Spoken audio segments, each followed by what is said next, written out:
আল্লাহর ধ্যানে, আল্লাহ পাকের ধ্যানে খায়ালে মগ্ন হয়ে গিয়েছে। 12 বছর ইতিকাফ করার পরেতে, 12 বছর ইতিকাফ করার পরেতে এ নবীর উম্মতেরা 1 তারিখে তিনি বসে আছেন, 1 তারিখে দিনের বেলাতে বসে আছেন। হঠাৎ করে 12 বছর ইতিকাফ হয়ে গেছে, দিনের বেলায় বসে আছেন। হঠাৎ করে দেখা যায় ওই মসজিদের আর এক কোণাতে কিছু মানুষ বসে গেছে, কিছু মানুষ ঢুকেছে। ঢুকে কি করে?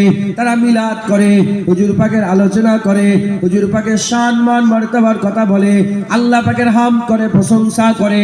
এক কথায় তারা মসজিদের কোণায় বসে বসে ওয়াজ করছে, দরুদ শরীফ পড়ছে, সুবহানাল্লাহ বলছে, আলহামদুলিল্লাহ বলছে।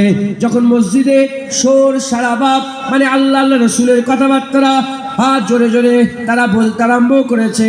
আর 12 বছরের ইতিকাফ করনেওয়ালা আর এক কোণে বসে বসে সে মনে মনে